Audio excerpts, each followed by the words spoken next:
Hello বন্ধুরা, আবার চলে এলাম তোমাদের মাঝে টুম্পার ভুলাগ নতুন একটি গল্প নিয়ে।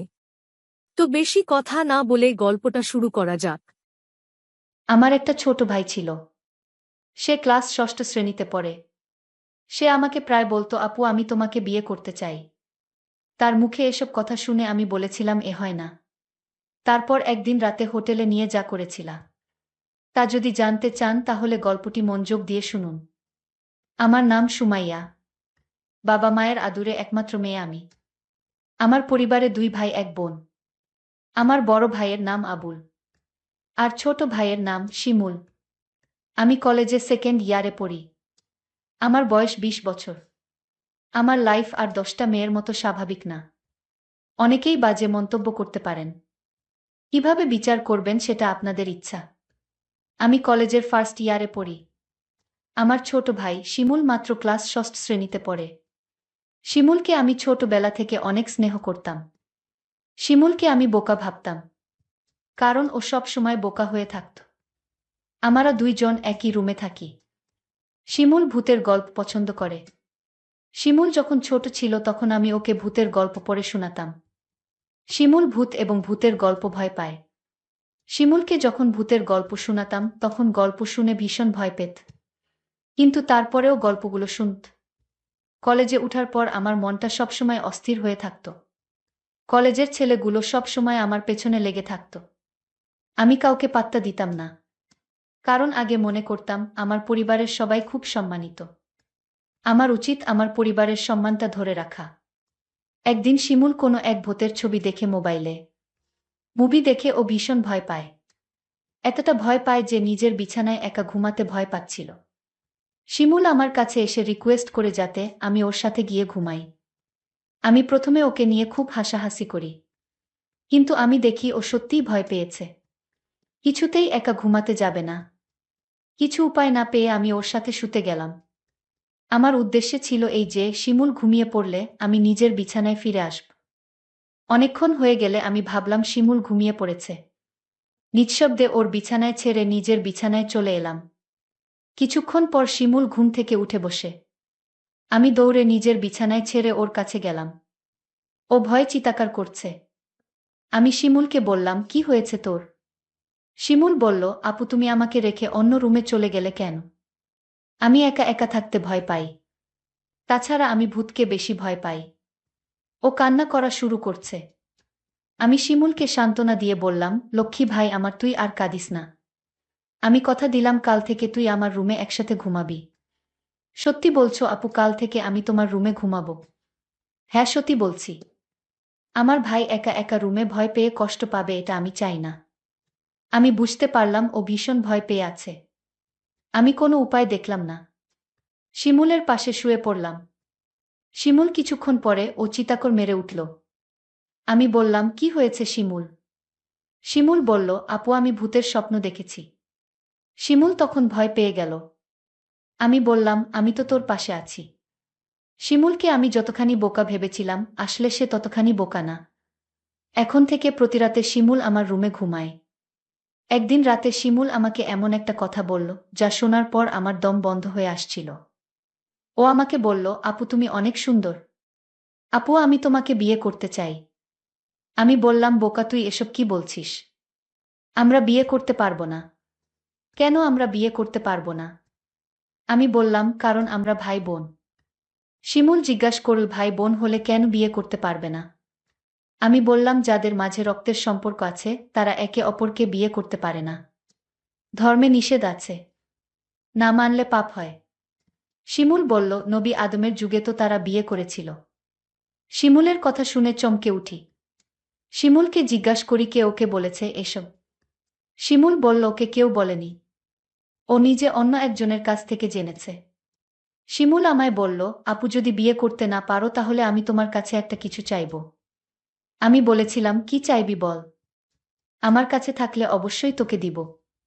শিমুল বলল, আপু আছে তোমার কাছে, তুমি প্রমিস করো দিবে। আর যদি তোমার কাছে না থাকে তাহলে আমার কোনো আপত্তি নাই। আপু আরও একটি কথা বলতে চাই তোমায়, তুমি কি জানো? আবুল ভাই প্রতিদিন রাতে মায়ের ঘরে যায় এবং কি করে তা কি তুমি জানো? আমি শিমুলের প্রতিটা কথা শুনে আমার বিরক্তবোধ লাগছে। আমি শিমুলকে বললাম, আবুল প্রতিদিন রাতে মায়ের ঘরে গিয়ে কি করে বলতো? তখন ও যা বলল, আপু, বাবা মায়ের সাথে যা করে দাদাও তা করে।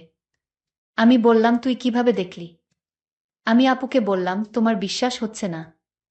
আমি ওর কথা বিশ্বাস করতে পারছি না। কারণ ও ছোট। আমার সাথে কখনো মিথ্যা বলেনি। কিন্তু নিজের চোখে না দেখলে বিশ্বাস করা যাচ্ছে না। আজ বাবা বাড়ি নেই। শিমুলকে বললাম, আজ বাবা বাড়ি নেই, আজও আবুল দাদা মায়ের ঘরে গিয়েছে কিনা। শিমুল বলল, ও আবুল দাদাকে মার ঘরে ঢুকতে দেখেছে। আমি সিদ্ধান্ত নিলাম আবুল মায়ের ঘরে গিয়ে কি করে তার রহস্য জানতে হবে। আবুলকে নিয়ে মায়ের ঘরের সামনে গেলাম। মায়ের ঘরের দরজা ভেতর থেকে লক করা। আমি কি জানালার দিয়ে চোখ রাখলাম। এ দৃশ্য দেখার পর শিমুলের কথা শতভাগ বিশ্বাস করলাম। শিমুল আমাকে বলল, মা আর দাদা এই ঘরে কি করে আপু? আপু তখন রাগান্বিত হয়ে বলল, কি করে সেটা আমার মুখ দিয়ে বলতে হবে নাকি? তুই দেখিসনি? তুই কি অন্ধ নাকি?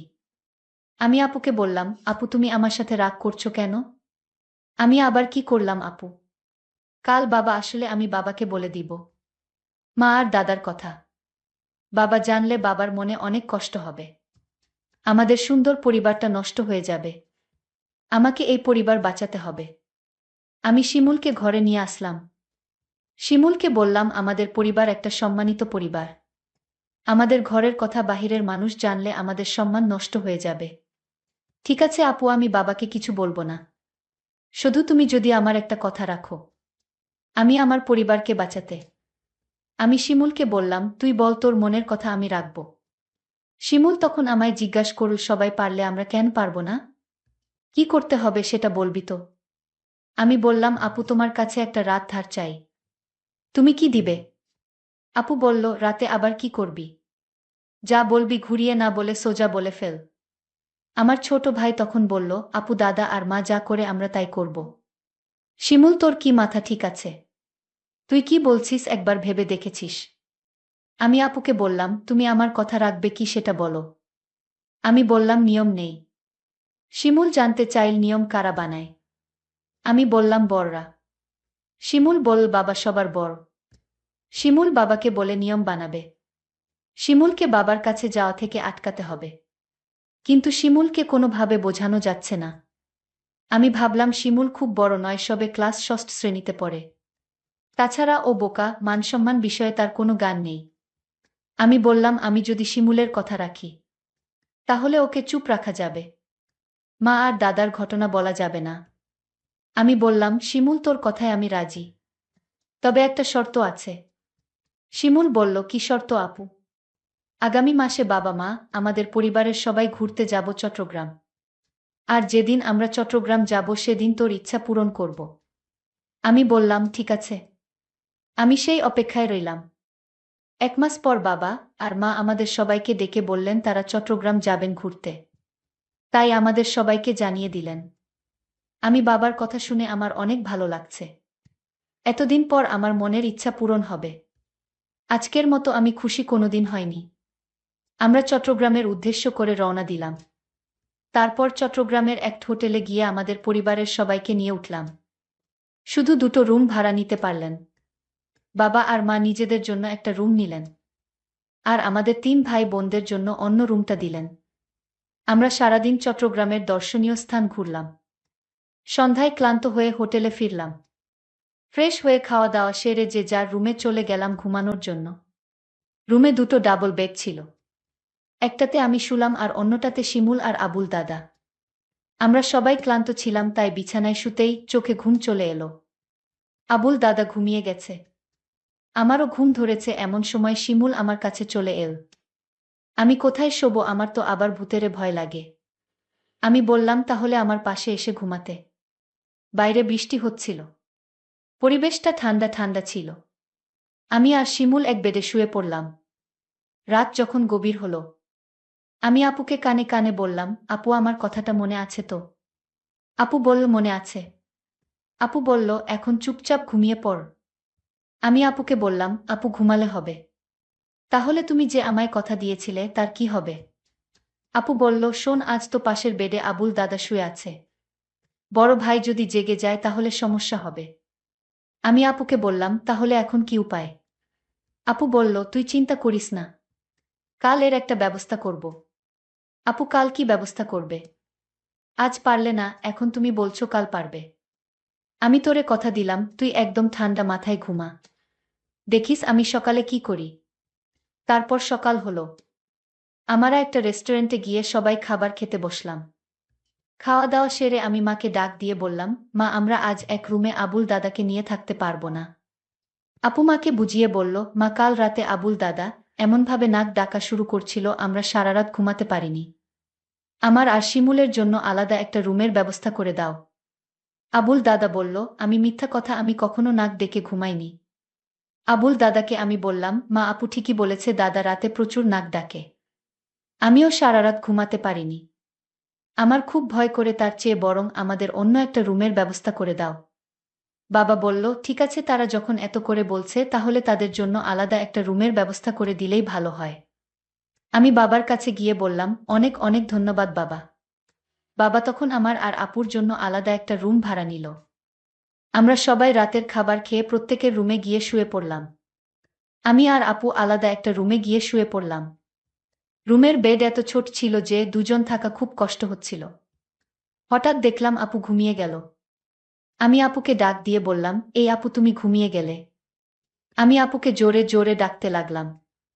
আপু আমার কথা শুনছে না। আমি রাগান্বিত হয়ে আপুকে বললাম, আপু তুমি উঠছো না কেন? কিছুতেই আপু আমার কথা শুনছে না। আমি আপুকে গ্লাস থেকে পানি নিয়ে তার মুখে ছিটা দিলাম। তাও আপু উঠছে না। আমি আপুকে বললাম, এই আপু, আমি কিন্তু এখনই বাবাকে দাদার ঘটনা সব বলে দিব। তুমি যদি না উঠো। তাও দেখছি আপু উঠেনি। আমি ভয় পেয়ে গেলাম। আপু ঘুম থেকে কিছুতেই জাগাতে পারছি না। আমি আর কোনো উপায় না পেয়ে বাবাকে ডাক দিয়ে বললাম, বাবা, আপুকে এই যে ডাকছি, আপু তো ঘুম থেকে উঠছে না। বাবা বলল, রাত অনেক হয়েছে, তোর আপু মনে হয় গভীরভাবে ঘুমিয়ে গেছে। যা তুই শুয়ে পড়, সকাল হলে ডাকতে হবে না, এমনিতেই উঠে যাবে। আমি বাবাকে বললাম, বাবা তুমি বিষয়টা বুঝতে পারছো না। আমি আপুকে পানি ছিটা দিলাম, তাও তো উঠছে না। মা তখন আমায় বলল, তুই কি বলছিস? মা তখন আমার সাথে আপুর রুমে আসলো। মা আপুকে ডাক দিল। কোনো সাড়া নেই। মা তখন চিৎকার করে উঠল। মা কান্না করা শুরু করে দিল। আমার মেয়ে আর বেঁচে নাই, ঘুমের ঘরে মরে গেছে। আমার কি সর্বনাশ হয়েছে। সবাই রুমে আসলো আর চিৎকার করে কান্না করতে লাগলো। কিন্তু আমার মনে সন্দেহ হচ্ছিল না। না, আপু এভাবে মরতে পারে না। আমি এসব ভাবতে ভাবতে আপুর বিছানায় একটা চিঠি লক্ষ্য করলাম। চিঠিটা আমি খুলে পড়তে শুরু করলাম। চিঠিতে লেখা ছিল, শিমুল ভাই আমার, তুই আমাকে ক্ষমা করে দিস। আমি তোর কথা রাখতে পারিনি। কারণ দাদার ঘটনা দেখার পর থেকেই আমার মন থেকে বাঁচার ইচ্ছা চলে গেছে। সেদিনেই আমি সিদ্ধান্ত নেই, এই পরিবারে আমি বেঁচে থাকতে পারবো না। কারণ যেই পরিবারের সম্মান থাকে না, মায়ের কার্যকলাপ আমার কাছে ভালো লাগে না। আর তোকে আমি মিথ্যা আশা দিয়েছিলাম। কারণ আমি চেয়েছিলাম দাদা আর মায়ের বিষয়টা কেউ না জানুক। কিন্তু তুই বারবার আমায় বলছিলে, তোর কথা যদি আমি না রাখি তাহলে দাদা আর মায়ের কথা তুই বাবার কাছে বলে দিবি। আর আমি কোনো পাপ করতে চাইনি। তার চেয়ে বরং আমি উপারে চলে যাই। তুই যদি সত্যি তোর আপুকে পরকালে ভালো রাখতে চাস তাহলে দাদা আর মায়ের কথা কিছুতেই বাবাকে বলিস না। আমি আপুর চিঠির লেখা পড়ে আমি চিৎকার করে কান্না করছি আর বলছি, আপু তুমি একবার উঠে আসো, আমি আর কোনোদিন তোমাকে কিছু বলবো না। তাও তুমি উঠে আও। কিন্তু মানুষ মরে গেলে কি আর জীবিত হয়? প্রিয় বন্ধুরা, আজকের গল্পটি কেমন লাগলো তা কমেন্ট করে জানাবেন। ধন্যবাদ।